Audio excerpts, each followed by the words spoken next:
classic case is my friend who's German. I was telling him that I was going skiing to a ski resort, and I said, oh yeah, I'm going to Meyerhofen, this place called Meyerhofen. He's like, oh, where's Meyerhofen? And I was like, the ski resort in Austria, Meyerhofen. And he was like, I literally have never heard of that place before. And I was like, Meyerhofen, like, you know, spelling it. And he was like, du meinst Meyerhofen. And I was like, come on, Meyerhofen and Meyerhofen, like they sound so similar. 嗨，大家好，我是戴淑仙，这是我的朋友。Hi, I'm Catherine. So we met learning German when we were 16. We learned it all through school, and then I stopped in my first year of university, whereas you carried on for your undergraduate. I did my undergraduate in Chinese and linguistics, but Catherine has also taught herself Korean over the last kind of 4 or 5 years. Yeah. Today we're going to talk about the differences in how we found learning German compared to these Asian languages that we now speak. Yeah, so how do you find speaking Korean compared to your German at the moment? Because I did German for so long, so I've started learning when, like at school it would have been 13 or 14, and then finished learning German at kind of the age of 22. I lived in Germany for a year, lived in Austria for 6 months, and I know that I'm fluent in German. Like if I speak in German now, even if it's been a long time, kind of in between the stints of speaking German, the grammar is just like ingrained in my head, and it's just the vocabulary that I have to fish for a little bit more. So the comparison of my German and Korean levels is my German is just there as a residual language, whereas Korean, I'm still at that point where it's so frustrating when you can't articulate yourself. You're like a struggling child of like you really want to explain something to somebody, but you have to explain it in a really roundabout way. I'd be really interested to know from you, because you obviously have it the other way around. Do you have a similar thing in Chinese where you feel like it's always going to be in your brain, like in a way that maybe German isn't? I understand what you're saying about with German being kind of deeply embedded, because it has a very structured grammatical way. You know, the verb goes to the end. It's very kind of satisfying in that way, because you know you've got the grammar right. But with Chinese it's so much more flexible, which is easier because you can kind of have a bit more of a guess at it, and it's probably going to sound okay. So that makes me not sure. Sometimes I probably do use the grammar wrong, but I just can't be 100% sure because it is more flexible. So my mum, she used to live in Germany for a little bit, and she was quite good at German, but now she's back doing German again, like lessons at university. And I looked at her homework this morning actually. Oh yeah. And I gave her this huge grammar book that I had at university. And I was like, make sure you look in the grammar book because it's this reference to this point. And I never really thought about the fact that German grammar is so regimented. Yeah. I kind of assumed that when I've been doing Korean grammar, for example, oh, it's just because it's an Asian language that it's just a different way of learning the grammar. But actually, I mean, we both did French as well. German is just like, this is the grammar, that's it. Yeah, sort of thing, which right? is partly why I did actually choose a different language when going into university, because I felt with my German that I got to a point where I can have some conversations, I can understand most of what people say, but I'm still making these grammatical errors, and it's really frustrating because you really have to put in the hours to make sure you've remembered every single tense. And I was just so relieved to find that with Chinese it isn't like that. I would say English is the most forgiving as a second language. We're very like, if I kind of got what you mean, so we're all good. Let's just carry on. But do you think people are like that in any language? I feel like Germans in particular are not. You get like one thing wrong and they're like, I don't know what you mean. A classic case is my friend who's German. I was telling him that I was going skiing to a ski resort, and I said, oh yeah, I'm going to Meyerhofen, this place called Meyerhofen. He's like, oh, where's Meyerhofen? And I was like, the ski resort in Austria, Meyerhofen. And he was like, I literally have never heard of that place before. And I was like, Meyerhofen, like, you know, spelling it. And he was like, du meinst Meyerhofen. And I was like, come on, Meyerhofen and Meyerhofen, like they sound so similar. And he was being so pedantic about it. Korean people have been much more supportive when I've tried to speak, even when it's been bad. You came to visit me in China, you probably saw how I'd be like, oh, ni hao, your Chinese is so good. And you can say anything more complex and the reaction will be the same. Which is so lovely. I feel like as a language learner, especially as an English person, you're so deprived of praise from our European neighbours when they're like, it's not good enough, don't speak to me. So about learning Korean, why did we choose to learn these languages? Well, I'll tell my story. I was going to learn Chinese and linguistics at university, and then I was looking through the prospectus and thought, do you know what? I could actually learn anything I wanted right now. I could start from scratch if I wanted to. And I tend to be someone who likes to try things. So I was like, wow, Chinese, that sounds so different. I know nothing about the culture. I've never been to Asia. This is going to be really exciting. And I was kind of umming and ahhing between Chinese and Japanese, and spoke to a few people, and they were like, well, you know, loads of people speak Chinese. It's supposed to be the next big language for business and whatnot. It should be useful. So I was like, yeah, why not? Let's just try that one. So that's kind of my story. Mine was because I did the German at university, and then I had gone to South Korea out of interest. And when I was there, I learnt more about the language and its history, which I thought was really, really interesting. And it was when I came back from the travels, I had this kind of like masochistic desire to go back into the classroom and learn a language, like it's the only way I can describe it. And I remember umming and ahhing between French and Korean, and then that was the decision of I'd rather learn something entirely new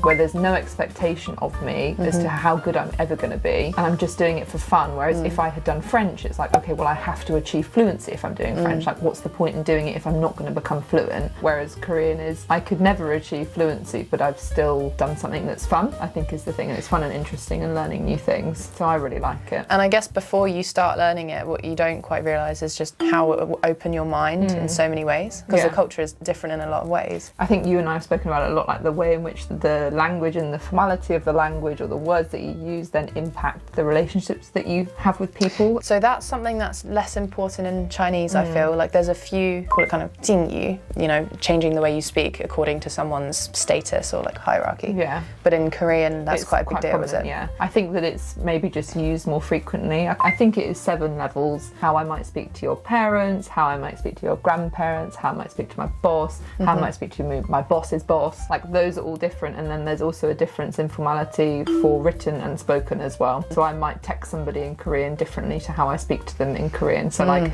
on the first go, if I'm texting somebody in Korean for like business purposes, I'll be more formal. But if I had met them for the first time, I wouldn't be as formal as I would be over text, which is only something that I have observed through working and existing with Koreans that I would have never ever understood through classroom lessons. And I think that that's also very interesting as a language learner. If you have any ability to access how native speakers are using it, that's really invaluable, and you can start parroting and mimicking the things that you see. So what do you find is easier about learning Korean than learning German? In German, I hate the adjective endings and gender. Why is a table masculine? A woman is feminine, but a girl is neutral. Very weird. The fact that they have 3 genders. The lack of stupid arbitrary genders in Korean is lovely. No offence to any Germans watching this. I love it. It's my first love. But I do love German as well. Like I miss speaking it. But yeah, when I have gone back to speaking German after speaking Korean, I'm like, well, this is silly. With Korean grammar, I feel like it really gets rid of things that are unnecessary. So like, say for example, an apple, it's just apple. And I like the fact that you don't have to put unnecessary words in there. You will literally be like subject, object, verb, and like, that's it. I don't know if it's like this with Korean, but I sort of feel like Chinese is a bit like Lego.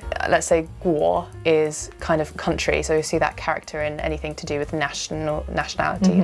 And then you've got jia, which is like family. So then guojia is country. But then if you put like family with household, then it becomes something else. It's like pieces come together and make a concept. So it's quite kind of abstract. It's like, oh, fire car is train. I would have said, fire car, it's train. Okay, maybe you wouldn't guess it, but then you think, okay, I can kind of remember that. It's sort of memorable. This is where my tutor, shout out to Mina, this is the real difference between why it's harder to do the Asian one, is just trying to guess the word. She'll put a word in front of me and she'll be like, can you guess what this means? And I'm like, no. What is the way of guessing? Because I think Korean is written in a more phonetic kind of way. Yes, an alphabet, yeah. So how can you guess? Well, so this is the thing where it's the Hanja, which is Sino-Korean, because it's based on Chinese characters. And so once you can understand Hanja, you can guess many, many, many more Korean words because you can understand the root. It's like understanding Latin or Greek in English, so like ology. Once you know what ology means in English, you know that anything that ends in ology means study of, so like physiology or astrology. So Hanja is similar to that, where it prefixes or suffixes. You can guess basically the words, but without that, she'll put a word in front of me and be like, what do you think it means? And I'll be like, I have no idea. Whereas in a European language, if I'm in Spain, I've never learned Spanish, but somebody puts a menu in front of me and I could roughly guess. Half the time it's just like cryptic English. It's kind of similar with Chinese because they have this thing called radicals. So the first kind of half, the left side of a character often relates to overarching kind of concept. If something is a plant, then it will tend to have a certain shape at the beginning. You can guess, okay, this must be the name of a flower. Yeah. Do you know in Chinese there's some characters which are more literal? You know, like the character for fire kind of looks like fire. Oh, person's that one, isn't it? Is that person? Yeah, okay. I do remember some things from our trip to China. So how's your writing in Korean? Writing in Korean is way easier than I think it is for any character-based language because it is an alphabet, so you just like plonk them together. It's like the English alphabet where you choose the phonetic sound, I don't know how you describe it, and then put them into a little block. And actually, weirdly, which is very strange for me, because for German I always found reading and speaking the easiest, but for Korean I find writing and speaking the easiest. For written I'm like way better at written Korean than I am at spoken Korean. So I'll message people in Korean, then they'll meet me and they'll go, "Oh, you're white." Ah. Oh, hello. And then I'll have to speak to them in English, even though I've been speaking to them in Korean over message the whole. Do you think that's to do with the way that you learned Korean? I wonder whether it's a confidence thing. I'm much less confident speaking in Korean than I am speaking in German. Obviously in German I'm more fluent, but I was happier to make mistakes when I was speaking German. Maybe I practiced more written Korean because I used to keep a diary in Korean to just practice it. So maybe I've just become more adept at it. I imagine for Chinese writing must be the hardest part of it, right? Yeah, it's definitely the hardest. You just literally have to remember all of them because I never write, you know, there's no need to write, you can just type. So I can remember the basic ones which I've just done over and over and over again. But if you get to any more kind of complex characters, it's just going to be a blank on the page. And the thing is, you can't even hazard a guess. People are going to know, like you just have to know it. It was quite a struggle. It wouldn't be like mathsy where you have to remember the formula and then you have to get a correct answer. It's literally just long-term memory. Just remember what this looks like and be able to produce it. I bet you a part of your brain has grown. But they say language learning's good for your brain, It is good for preventing cognitive decline and all that. You learn one language and then learn another language. So my partner learned 2 languages at the same time. 2 European languages makes it a bit easier, but he would confuse them loads because he's learning them at the same time. Whereas I would never confuse German and Korean. Occasionally a random German word slips in. So for the word year in German means ever, and that sounds a bit Korean to me. So occasionally that like randomly slips in. But beyond that, I never really confuse them. But I definitely think, and I wonder whether you would agree, that even though it's a different language, it feels like it's using the same part of my brain. I feel like by learning Korean, my German is benefiting, even in a weird kind of convoluted way. I don't know if you would say that. Yeah, not really. I almost feel like one pushes out the other. Oh, does it? Yeah, like if I go to speak German now, it's just going to come out Chinese. And I was the same learning French and German at A-level, and I just couldn't find the balance between them. My German was always stronger, and I just felt like my French maybe suffered because of the German. It's like I couldn't dedicate my brain space to it. Maybe I'd go to sleep and hear the sounds of my preferred language. You know, because throughout the day, maybe you're talking to yourself or whatever, and you've got a preference, so then you're not focusing your attention on the other language. So it is quite entertaining if, let's say, I try to speak French to someone and it comes out Chinese. What's going on here? Yeah. So if any of you have been learning both a European language and an Asian language, we'd love to hear from you in the comments. What have you found easy? What have you found hard about these languages? And thank you to Catherine for joining me today. Thanks very much for having me. It was lovely. Yeah, it was nice. So we'll see you next time. Thanks, guys. Bye. Bye.